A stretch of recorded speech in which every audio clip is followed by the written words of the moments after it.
ധന്യാരാമൻ കേട്ടല്ലോ, കാക്ക മലർന്ന് പറക്കും. ഇനി പുതുതായിട്ട് വരുന്ന വെളിപ്പെടുത്തലുകൾ ഇപ്പൊ ഏത് തരത്തിൽ എങ്ങനെ വിധി വന്നാലും നിയമ പോരാട്ടം അവസാനിക്കില്ല എന്നുള്ളതിൽ യാതൊരു തർക്കവുമില്ല. അനുകൂലമായിട്ടുണ്ടായാലും കൃത്യമായിട്ടുള്ള ശിക്ഷയില്ലെങ്കിലും സുപ്രീം കോടതി വരെ അതിജീവിത പോകും എന്നുള്ളതിലും യാതൊരു തർക്കവുമില്ല. പക്ഷേ ഏതെങ്കിലും തരത്തിൽ മറിച്ചാണ് വരുന്നതെങ്കിൽ ഈ തരത്തിലുള്ള വലിയ ന്യായീകരണങ്ങളുടെ ഒരു പട അത് സൈബർ പടയുടെ വലിയ പട ഒക്കെ കാണേണ്ടി വരും. കൂടുതൽ ഈ പറഞ്ഞ പോലെ വെളിപ്പെടുത്തലുകളോ മറ്റുള്ളവരുടെ പേരുകൾ വലിച്ചിഴക്കലോ എന്തും ഉണ്ടാകാം. സിനിമ ഇൻഡസ്ട്രിയെ മാത്രമല്ല, ഈ സംഭവത്തിലുണ്ടായ നിയമ നടപടികൾ, അതിനുശേഷം മലയാള സിനിമ ഇൻഡസ്ട്രിയിൽ ഉണ്ടായിട്ടുള്ള ശുദ്ധികലശമൊക്കെ നമ്മുടെ സാമൂഹിക മേഖലകൾ കൂടി പ്രതിഫലിച്ച ഒന്നാണ്. അതുകൊണ്ട് സിനിമ ഇൻഡസ്ട്രിയിൽ നിന്ന് മാറി നിൽക്കുന്നവരെ സംബന്ധിച്ചിടത്തോളം വളരെ നിർണായകമായിട്ടുള്ള ധന്യെ പോലെ അങ്ങനെ ഒരു വനിതാ ആക്ടിവിസ്റ്റ് പോലും അത്രയധികം ഉറ്റുനോക്കുന്ന ഒരു കേസ് കൂടിയാകുന്നത് അതുകൊണ്ടാണ്. ഏത് തരത്തിലാണ് ശാന്തിവിള ദിനേശും നേരത്തെ ശ്രീ ജോസ് തോമസും പ്രകടമാക്കുന്ന ആ ഒരു പ്രതീക്ഷയുണ്ടല്ലോ, അതിനെങ്ങനെയാണ് കാണുന്നത്? അവര് തന്നെ അതിന് റീസൺ പറയുന്നുണ്ട്. അവരുടെ വളരെ ക്ലോസ് ആയിട്ടുള്ള ഒരാളാണ്, അതുകൊണ്ട് അങ്ങനെ തെറ്റ് ചെയ്യില്ല എന്നുള്ള ഒരു ശുഭാപ്തി വിശ്വാസത്തിന്റെ പുറത്ത് മാത്രമാണ് അവരങ്ങനെ പറയുന്നത്. ഇപ്പൊ നമ്മളും നമ്മുടെ ഒരു സുഹൃത്ത് ഒരു കുറ്റകൃത്യത്തിൽ ഏർപ്പെട്ട് കഴിഞ്ഞാൽ നമ്മളും ആദ്യം വിശ്വസിക്കാൻ നമുക്ക് കുറച്ച് പ്രയാസമായിരിക്കും. പക്ഷെ ഇത്രയും എവിഡൻസുകളും ഈ വിചാരണയും എല്ലാം നേരത്തെ അപർണ പറഞ്ഞ പോലെ ഈ വിചാരണ തടസ്സപ്പെടുത്താൻ എന്തൊക്കെ കാര്യങ്ങളാണ് ചെയ്തതെന്നുള്ളത് മാത്രം നോക്കിയാൽ മതി. എവിഡൻസ് ഒരുപാടുണ്ട്. സർക്കംസ്റ്റൻസ് എവിഡൻസ് കളക്ട് ചെയ്ത് കൃത്യമായിട്ട് പൊതുസമൂഹത്തിനും കോടതിക്കും മുൻപിലേക്ക് പിന്നെ നിയമപാലകർ എത്തിച്ചിട്ടുണ്ട്.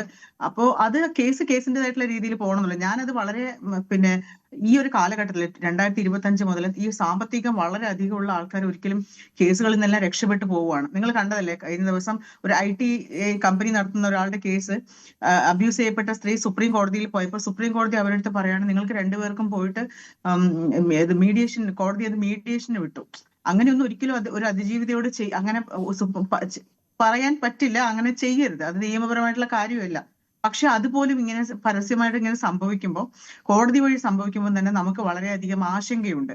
ഇത്തരത്തിലുള്ള സാമ്പത്തികമുള്ളവരുടെ, ഭയങ്കര പിടിപാടുള്ളവരുടെ, ഈ പിന്നെ സ്റ്റേറ്റിന്റെ സാമ്പത്തിക കാര്യങ്ങൾ ഏറ്റവും കൂടുതൽ സിനിമാ മേഖലയിൽ നിന്ന് ടാക്സ് അടയ്ക്കുന്നുണ്ട്. അപ്പൊ അങ്ങനെയൊക്കെയുള്ള ഒരു വിഭാഗത്തിന്റെ ഒരു കേസ് വരുമ്പോൾ അത് വലിയ കുറ്റകൃത്യമാണ് നടത്തിയിരിക്കുന്നത്. അപ്പൊ അതിനെ എങ്ങനെ നിയമം അതിനെ വിധിക്കുന്നു എന്നുള്ളത് കാണാനാണ് ഞാൻ ഏറ്റവും കൂടുതൽ ഇരിക്കുന്നത്. ആ പെൺകുട്ടിക്ക് നീതി കിട്ടുകയും വേണം. ഈ കാലഘട്ടത്തിലെ നിയമ സംവിധാനങ്ങൾക്ക് അപജയം സംഭവിച്ചിട്ടുണ്ടോ എന്നുള്ളത് നമുക്ക് അറിയാനായിട്ട് സാധിക്കും. കാരണം ഞങ്ങൾ കഴിഞ്ഞ ദിവസമൊക്കെ ഓരോ കോടതികളിൽ പോകുമ്പോൾ റേപ്പ് ചെയ്യപ്പെട്ട കുട്ടികൾക്കൊക്കെ അവരുടെ പ്രതികൾക്ക് ജാമ്യം കിട്ടുവാണ്. എനിക്കറിഞ്ഞൂടെ എന്താണ് ഈ കോടതികളിൽ സംഭവിക്കുന്നത് എന്നുള്ളത്.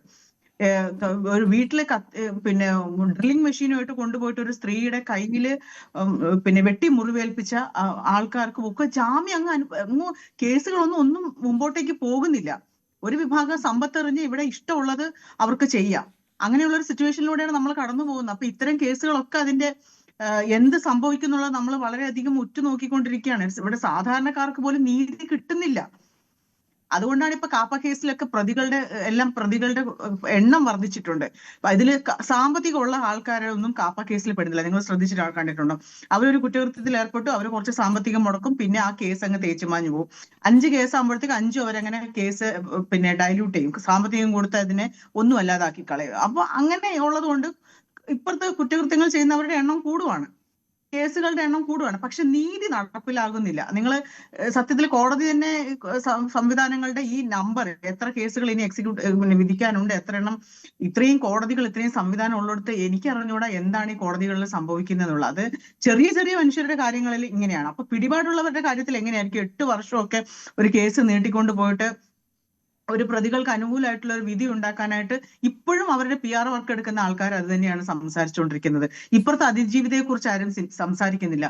ഇവിടെ ഒരു ഹേമ കമ്മിറ്റി റിപ്പോർട്ട് ഉണ്ടായി, കോടികൾ കൊടുത്തു, ഹേമ കമ്മിറ്റി റിപ്പോർട്ട് ഉണ്ടാക്കി, അതിലെ 56 പേര് പോയി മൊഴി കൊടുത്തു. അവസാനം അതിനകത്ത് ഒരാൾക്ക് എന്തെങ്കിലും ഇവിടെ നടന്നു? ഇതൊക്കെ നമ്മളെ ആശങ്ക ഉണ്ടാക്കുന്ന കാര്യങ്ങളാണ്. ഭാവിയിൽ മനുഷ്യർ എങ്ങനെ ഇവിടെ ജീവിക്കും? ഇവിടെ കുറ്റകൃത്യങ്ങൾ നടക്കുന്നവർക്ക് എന്തു വേണേലും ആവാന്നുള്ള ഒരു മെസ്സേജ് ആയിരിക്കും ഇത്തരത്തിലുള്ള കേസുകൾ നന്നായി ജഡ്ജ് ചെയ്തില്ലെങ്കിൽ സംഭവിക്കാൻ പോകുന്നത്. റൈറ്റ്, ഞാൻ തിരികെ എത്താം. ദിവ്യ, ഏത് തരത്തിലാണ് അതിജീവിതയ്ക്കെതിരെ, അതിജീവിതയെ പിന്തുണച്ചവർക്കെതിരെ, ആ നിലപാടെടുത്തവർക്കെതിരെ എന്ന് തുടങ്ങി അതിപ്പുറത്തോട്ട് ജില്ലാ ജഡ്ജി പോലും സംശയ നിഴലിലായിട്ടുള്ള ഒരു നിയമ പോരാട്ടം, ആ, മറ്റൊരു ഒരു ഒരു കേസും ഇങ്ങനെയുള്ള ഘട്ടങ്ങളിലൂടെ കടന്നുപോയി മലയാളി കണ്ടിട്ടില്ല.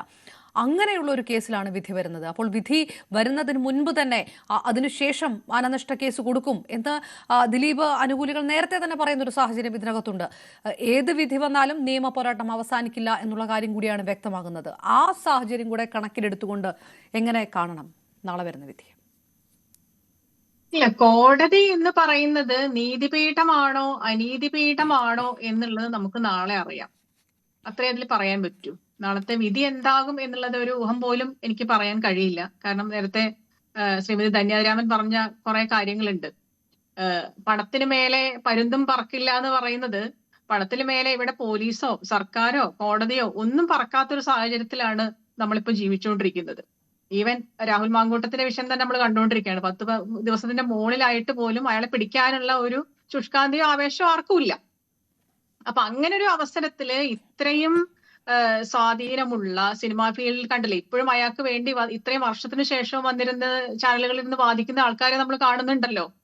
അപ്പം എത്രത്തോളം ഇയാള് പണവും മറ്റു സ്വാധീനവും ഉപയോഗിക്കുന്നുണ്ടെന്നുള്ളത് വ്യക്തമാണ്. ആക്രമിക്കപ്പെട്ട നടിക്ക് പോലും ആ ഒരു നിയമവ്യവസ്ഥയിലുള്ള വിശ്വാസം നഷ്ടപ്പെട്ട ഒരു അവസ്ഥയിലാണ് അവർ പറഞ്ഞത് ജഡ്ജിയെ മാറ്റണം എന്നുള്ളത്. അപ്പം ഇത്രത്തോളം ഒരു കറക്റ്റ് ആയിട്ടുള്ള വഴിയിലൂടെ അല്ല കാര്യങ്ങൾ പോകുന്നത് എന്നുള്ളത് അവർക്ക് ബോധ്യപ്പെട്ടത് കൊണ്ടാണല്ലോ അത്. ഇതിൽ പിന്നെ നമുക്ക് പറയാവുന്ന ഒരു പോസിറ്റീവ് വശം എന്ന് പറയുന്നത്, ഇത്രത്തോളം അതിജീവിത സ്ട്രോങ് ആയിട്ട് ഫൈറ്റ് ചെയ്യാൻ തീരുമാനിച്ചതോടുകൂടി ഉണ്ടായ സിനിമാ ഫീൽഡിൽ തന്നെ ഉണ്ടായ സ്ത്രീകൾക്കിടയിൽ ഉണ്ടായ മാറ്റം, പൊതുസമൂഹത്തിൽ അതുണ്ടാക്കിയ ചലനം, ഇതൊക്കെ തന്നെയാണ് കാര്യമായിട്ടുള്ള അതിലൊരു മാറ്റമായിട്ട് ഞാൻ കാണുന്നത്. കോടതിയിൽ നിന്ന് ഇനി എന്ത് വിധി വന്നോട്ടെ, എന്ത് വിധി തന്നെ വന്നാലും WCC എന്ന് പറയുന്ന ഒരു സംഘടന രൂപീകരിക്കപ്പെട്ടു എന്നും ആ സംഘടന ഉണ്ടാക്കിയ ഒരു വിപ്ലവം, ഒരു ചലനം എന്ന് പറയുന്നത് ഒരിക്കലും നിഷേധിക്കാൻ കഴിയുന്ന ഒരു കാര്യമല്ല എന്നുള്ളതും തന്നെയാണ് ഏറ്റവും ഞാൻ അതിൽ പോസിറ്റീവായിട്ട് കാണുന്ന ഒരു കാര്യം. മാത്രമല്ല പൊതുസമൂഹത്തിൽ സാധാരണ സ്ത്രീകൾക്ക് പോലും കൊടുത്തൊരു ഊർജം, ജൂനിയർ ആർട്ടിസ്റ്റുകളായിട്ടുള്ള നടിമാർക്ക് വരെ കൊടുത്തൊരു ഊർജം, ഹേമ കമ്മിറ്റിയുടെ എന്തോ ആയിപ്പോട്ടെ, നമ്മൾ വിചാരിച്ച അത്രയും ഒരു പോസിറ്റീവായിട്ടുള്ള സമീപനമൊന്നും ഗവൺമെന്റിന്റെ ഭാഗത്തുനിന്ന് ഉണ്ടായില്ല, പോലീസിന്റെ ഭാഗത്തുനിന്ന് ഉണ്ടായില്ല. പക്ഷെ എന്നാൽ അത് വെളിപ്പെടുത്തിയ കുറെ കാര്യങ്ങളുണ്ട്. ഒരുപാട് നടന്മാരുടെ പൊയ്മുഖങ്ങള് അത് വലിച്ചു കീറാൻ ആ ഒരു മൂവ്മെന്റിന് പറ്റിയിട്ടുണ്ട്. നമ്മൾ പലരെയും പണ്ട് കണ്ട ജയസൂര്യയും മുകേഷിനും നമ്മൾ ഇനി ഒരു സമൂഹവും പഴയ കണ്ടുകൊണ്ട് സ്നേഹത്തോടെയും ബഹുമാനത്തോടെയും ഒന്നും ഒരിക്കലും നോക്കി കാണാൻ പോകുന്നില്ല. ഇവനൊക്കെ ഇങ്ങനെയാണല്ലേ എന്ന് തിരിച്ചറിവോടുകൂടി തന്നെ ഈ ആളുകൾ അവരൊക്കെ നോക്കി കാണുള്ളൂ. അപ്പൊ അതെന്ന് പറയുന്നത് ഈ അതിജീവിത തുടങ്ങി വെച്ച യുദ്ധത്തിന്റെ ഒരു റിസൾട്ട് തന്നെയാണ്. അതാണ് ഏറ്റവും വലിയൊരു മാറ്റമായിട്ട് ഞാൻ കാണുന്നത്. കോടതിയിൽ നിന്നുള്ള വരുന്ന വിധിയേക്കാൾ കൂടുതൽ ആ വിധി എന്താണ് എന്നുള്ളത് എനിക്കും വലിയൊരു പ്രതീക്ഷ ഒന്നും ഇല്ലാത്തത് കൊണ്ടാണ് ഞാനിങ്ങനെ പറയേണ്ടി വരുന്നത്. നമ്മളൊക്കെ ആഗ്രഹിക്കുന്നുണ്ട് നീതി നടപ്പാവണം എന്ന് തന്നെയാണ് ഞാനും ആഗ്രഹിക്കുന്നത്. പക്ഷെ പ്രതീക്ഷിക്കുന്നു എന്നൊരിക്കലും പറയാൻ കഴിയില്ല.